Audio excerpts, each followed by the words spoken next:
যখন এক প্লেট ভাত নিয়ে আসতো কাজ করে, আমরা 5 ভাই বোন সেটা খেতাম, এক প্লেট ভাত। তো পেট ভরতো না, মা করতো ওটার ভিতরে ফ্যান আছে না, তখনকার সময় ফ্যান দিত, দেওয়ার পর ওগুলো দিত, খাইতাম। খাওয়ার পরও ক্ষুধা লাগতো, ক্ষুধা ইয়ে করতে পারি না। চিটাগাং রোডের ডেন্ডি খাল আছে, সিম্পলি বলি, ওখানে মাছকে খাবার দেয়। আমি তখন ভালো করে সাঁতারও জানি নাই, ওই রুটি টোকায়া খাইছি। হ্যাঁ, ওই রুটি টোকায়া খাইছি। এই জন্য আমি আমার বাবাকে পৃথিবীর সবচেয়ে বেশি ঘৃণা করি। আমার বাবাকে যদি বলে আল্লাহ পাক যে তুই কি চাস, তো আমি বলবো যে আমি যখন ছোট ছিলাম আমার যে কষ্ট আমি ফিল করছি, আমার বাবারে ঠিক সেই জায়গায় নিয়ে যাক। কারণ বাতের কষ্ট এতটা খারাপ বলার বাহিরে। বাত, এই জন্য শোরুমের আশেপাশে কোনো বাচ্চা থাকলে আমি ক্ষুধার্ত রাখি না, খাবার দেই। আর আমি আমার বাবার কোনো সময় ক্ষমা করব না। ওনার কাছে মা খাবারের জন্য গেলে মাকে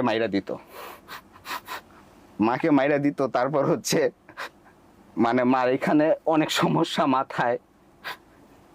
মা কি করবে, আবার আসতো কাজ করতো খাবার খাওয়ানোর জন্য। 5টা ভাই বোন কি করবে? আর আমার বোনদেরকে বাসায় কাজ দিলে বলতো যে এত সুন্দর মেয়ে বাসায় কাজ নিব না।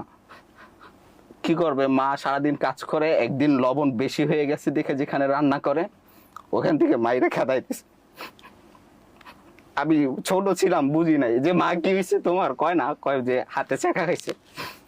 তারপর আমার খালামুনি কয় যে তুই ইয়ে কর, তোর মারে মাইরা দিছে, তোর আব্বারে ফোন দে। আব্বাকে ফোন দিছে, তখন নোকিয়ার 1200 সিট মডেলের, অনেক দাম ছিল। 8 টাকা দিছে, আব্বার নাম্বারটা দিছে, গেছে মারে মাইরা দিছে, আব্বা আপনি আসবেন না? কয় না আসবো না, তোর মা জিত করে গেছে কেন? আর সেই বাবারে আমি এখন মার্কেটিং না বলি, বাবা সবচেয়ে দামি শার্টটা কিনো, সবচেয়ে দামি পাঞ্জাবিটা কিনো। আর আমি বেতনটা পাইলে আমার মায়ের পায়ের নিচে বিছাই দিই যে মা যত টাকা দরকার আপনি নেন, আমার থেকে নেন যত টাকা প্রয়োজন।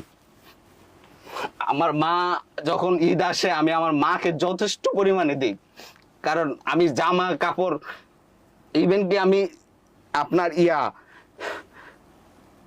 এই আমাকে মাদ্রাসায় দিয়ে আসছে, দেওয়ার পর ঈদ আইসা পড়ছে, কেউ আসে না, মাও আসে না, বাবাও আসে না। তারপর আমার তো একটা নতুন জামার দরকার।